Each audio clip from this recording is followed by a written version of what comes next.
Welcome back to the channel, everybody. You may have seen me do a PTX build the other day, which was my one, but today we're doing one for someone else, and we've gone for a different colour scheme this time. So we've gone for burnt bronze and midnight bronze. So I can actually put this thread protector on. The threads are a little bit squiffy on these thread protectors.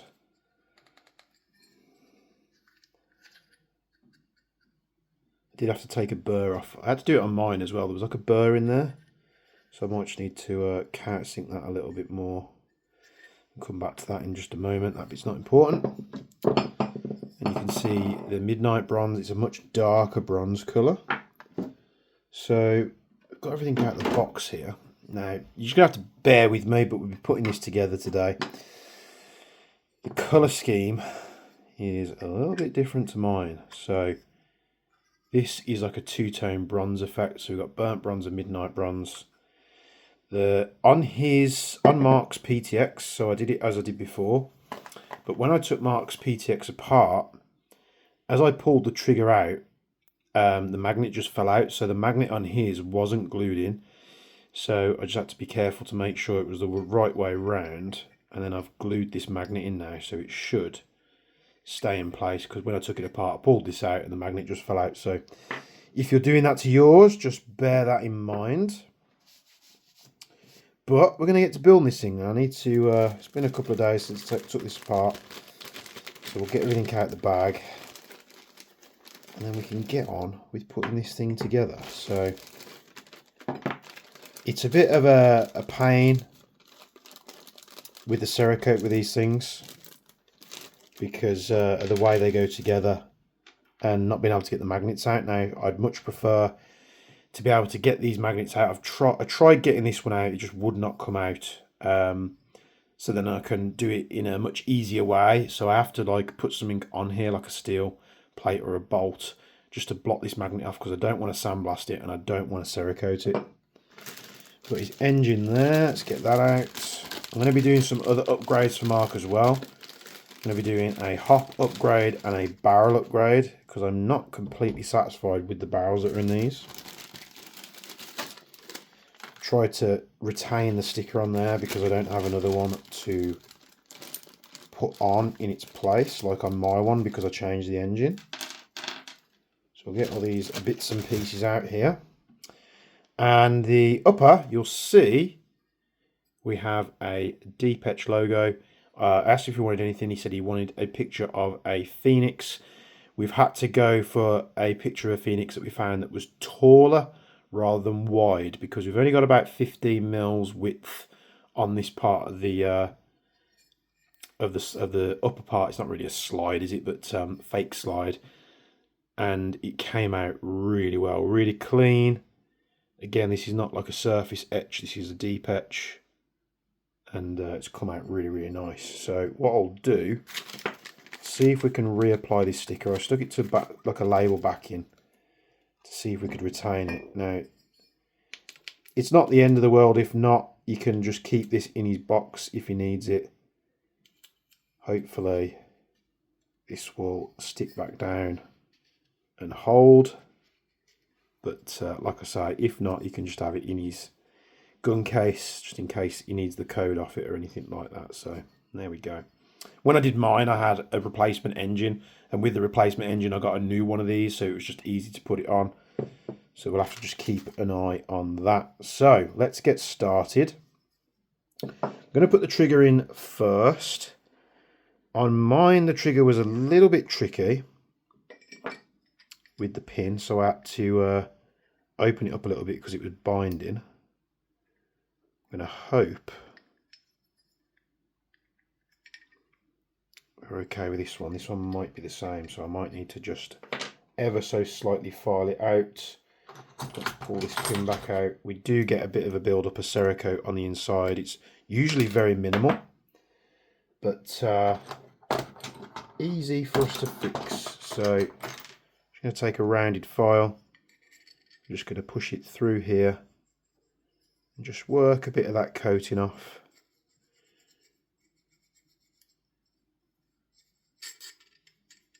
And we'll do this either side, because the way that these pins work, they sit tight in the triggers, and they normally have a loose bit here. Now on mine, I just fold the trigger out, but I'm going to see if we can just loosen this out a bit. We'll see if that pin goes in now, which it does. About the other side. We're a bit stiff in the other side.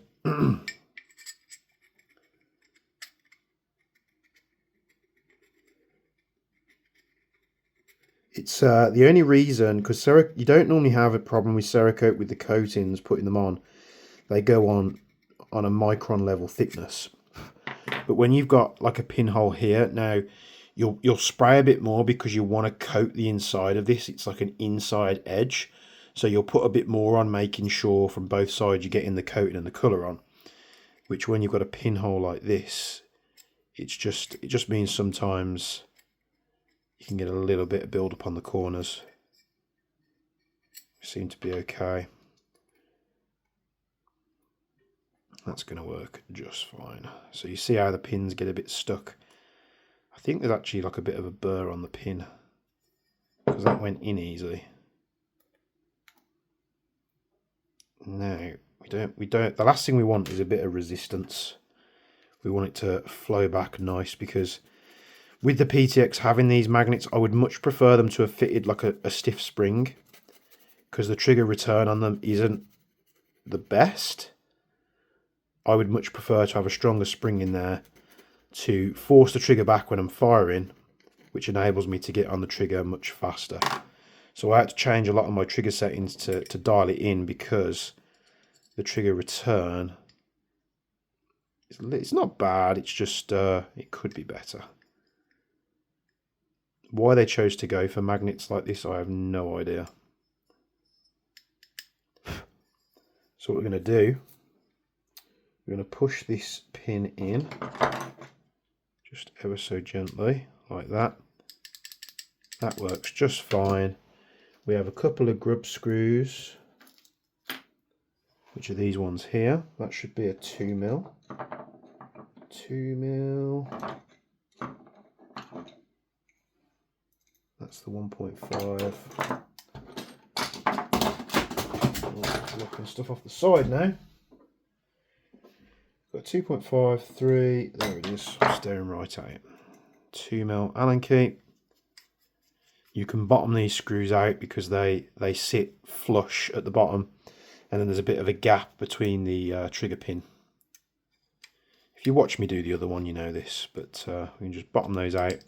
Trigger's nice. See how just it returns. I just wish it was a bit stronger, but it ain't the end of the world. So we can get our grips, and before we do this with the grips, we need to put our line in. So we squeeze the line in between the grips like that. We put in the other side, and then we've got a bunch of screws. So we've got 2 small ones which I use to attach it to the frame.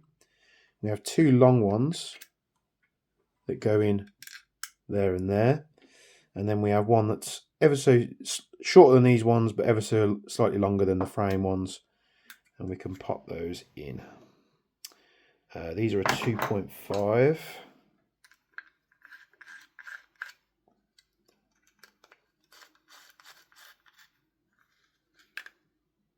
Just snug them down. Don't need to go heavy with them. The last thing you want to do is thread these holes. Like so. Take our mag release. Now this is a 1.5.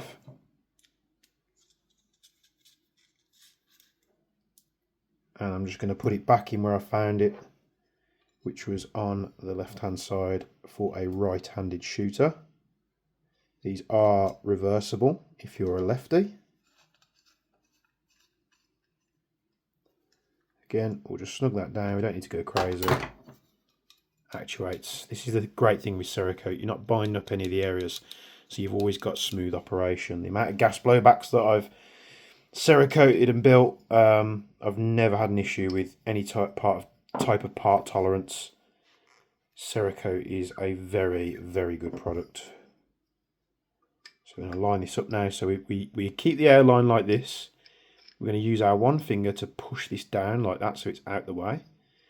And then we line up the rails.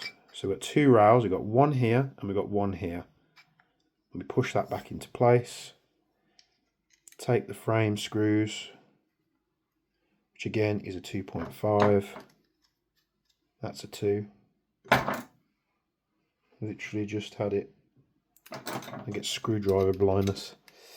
2.5. Snug that one down. Get your other one. Snug this one down.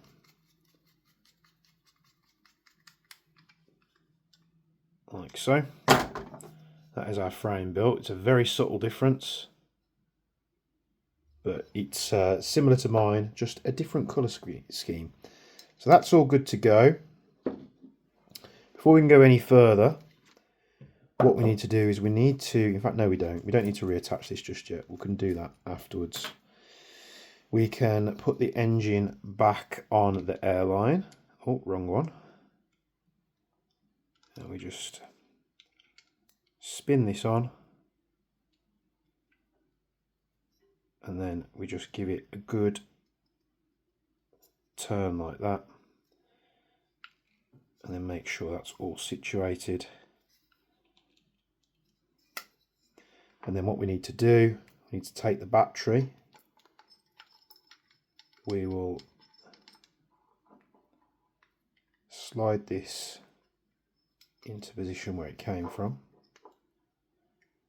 and we need to go round the barrel with the wires.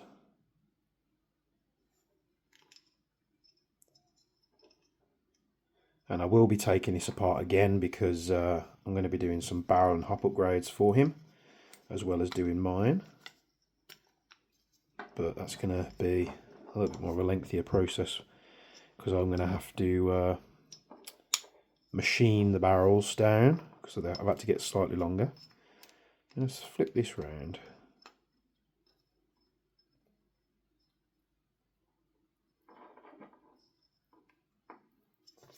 It's always a bit of a task getting these back together. I think his may have been opposite to mine. Mine was a certain way. This one was like this.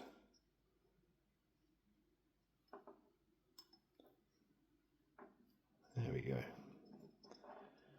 Push this battery in. It is a bit finicky. Now, if you're not removing the battery, I'd just recommend just leaving it where it is. Because once you've like took it apart like I have, just getting this all to line back up again is just a little bit of a pain because you've got to get the wires ever so neatly in there because there isn't a massive amount of space. So pull that down. Need to pull the wires in to get them inside this little lip area here so that we don't damage them. And then we'll nudge the battery over. The charge lead sits on the side there, like that. And then you pull this over and you connect it up. So we'll pull the engine all the way down, nicely seated. We can get our back piece. We can put that on the back there. It's a better fit than on mine. 2 bolts in the back. We need a 3mm Allen key for these.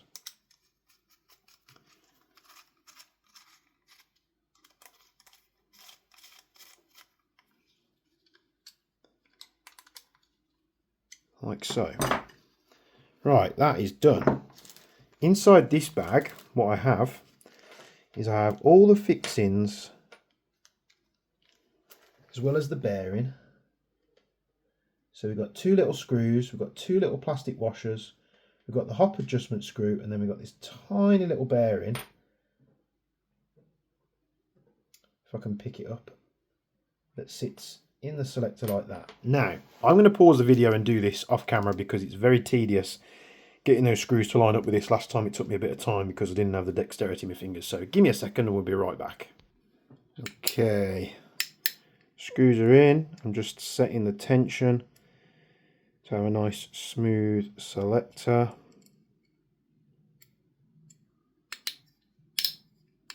That'll do, nice and positive. That's back together. Not going to plug that in just yet. I've got to come back and do some testing in a bit. Slide these wires over. Sometimes these uppers go on really nice, and other times it's just like they won't line up at all. They can be a bit of a pain. I'll tell you what, let's plug them in because I'm going to need to test it anyway.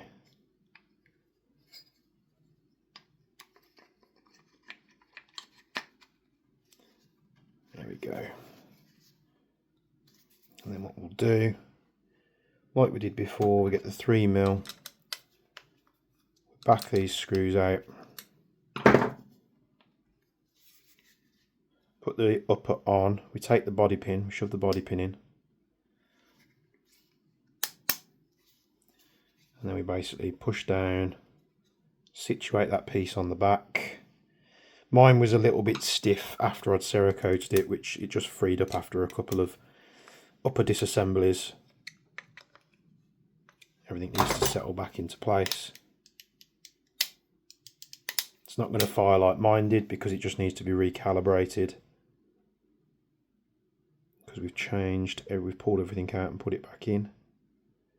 Take our little adjustment screw and we can wind that in. These actually have to go in very far to touch the hop.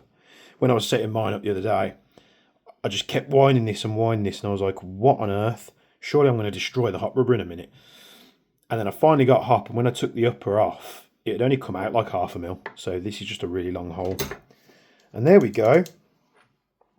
So I need to just clean a bit of swarf off that. They are not the greatest. No, mine was a little bit stiff when I did mine as well. I can feel the burr, so we'll leave that off for now.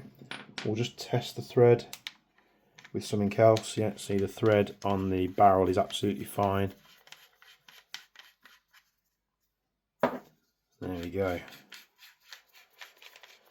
So another custom PTX. It's really unique. I think Mark's going to absolutely love it.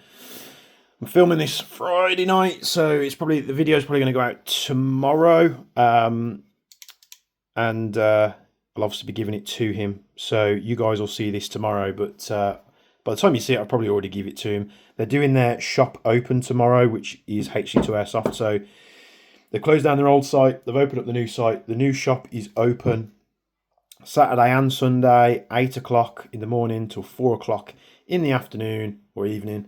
So be sure to go out and check their new retail store out. I'll be there both days. If you want to come down and say hello, that's all good with me. Thank you for tuning in. Hope you like this PTX. You'll have to tell me whether you prefer this or the one that I did on mine.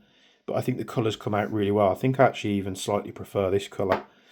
The Phoenix came out great. And there you have it. So thank you very much for tuning in as always. You can get involved with the Jaeger Precision community in the Discord. The link is in the description. But for now, from me and Bench, thank you very much for watching, and we'll be seeing you in the next one.